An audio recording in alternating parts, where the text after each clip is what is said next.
நம்ம தலைவர் super star Rajinikanth அவர்களுடைய தீ திரைப்படத்துக்கும் தற்போது வெளியாக இருக்கும் கூலி திரைப்படத்துக்கும் உள்ள ஒரு சிறிய ஒப்பீடு தான் இந்த வீடியோ. சினிமா உலகில் சில கதைகளும் கதாபாத்திரங்களும் காலம் கடந்தும் பேசப்படும். 1981 வெளியான சூப்பர் ஸ்டார் ரஜினிகாந்த் அவர்களுடைய தீயும் தற்போது உருவாகி வரும் கூலி திரைப்படமும் ஒரு புதிய விவாதத்தை தூண்டுகின்றன. தலைவர் ரஜினிகாந்த் நடித்த தீ திரைப்படம் அமிதாப் பச்சனின் தீவார் ஹிந்தி படத்தின் தமிழ் ரீமேக் ஆகும். இது ஒரு சமூக அநீதியால் பாதிக்கப்பட்ட குடும்பத்தின் வலி மிகுந்த போராட்டத்தை சித்தரித்தது.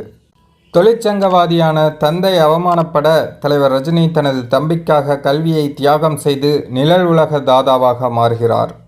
ராஜாவின் கையில் சூடப்பட்ட என் அப்பா ஒரு திருடன் என்ற முத்திரையையும் 786 எண் கொண்ட கூலி பேட்ஜும் அவரின் வழிகளையும் போராட்டத்தையும் காட்டின.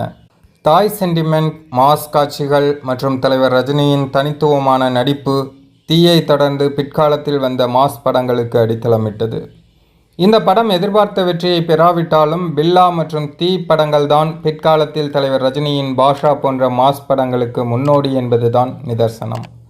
அதனால்தான் அமிதாப் பச்சனை இன்றும் தனது குருவாக மதிக்கிறார் தலைவர் ரஜினி. தீ படத்தின் அடிப்படை கரு தலைவர் ரஜினிகாந்தின் புதிய படமான கூலி பற்றிய எதிர்பார்ப்பை அதிகரிக்கின்றன. கூலி படத்தில் தலைவர் ரஜினி தேவா என்ற கதாபாத்திரத்தில் தங்க கடத்தலை மையமாக கொண்ட கதைக்களத்தில் நடிக்கிறார். கூலி படத்தின் போஸ்டரில் உள்ள 1421 எண் கொண்ட பேட்ச் தங்கத்தின் தூய்மையை தான் குறிக்கிறதா என்ற சந்தேகத்தை எழுப்புகிறது. தலைவர் ரஜினிகாந்த் இதற்கு முன்பு தீ மற்றும் உழைப்பாளி ஆகிய படங்களில் கூலி வேலை செய்யும் கதாபாத்திரங்களில் பேட்ச் அணிந்து நடித்துள்ளார். இந்த 2 படங்களும் தலைவர் ரஜினியின் வாழ்வில் வெற்றி பெற்றவை. கூலியிலும் தலைவர் ரஜினி கூலி கதாபாத்திரம், நீல நிற உடை, பேட்ச் போன்ற ஒற்றுமைகள் இந்த படத்திற்கு ஒரு வரலாற்று தொடர்பை வழங்குகின்றன.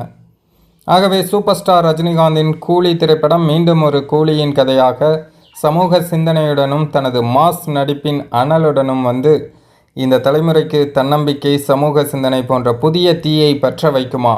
தீயின் தொடர்ச்சி தானே இந்த கூலி போன்ற கேள்விகளுடன் ரசிகர்கள் ஆவலுடன் காத்திருக்கின்றனர்.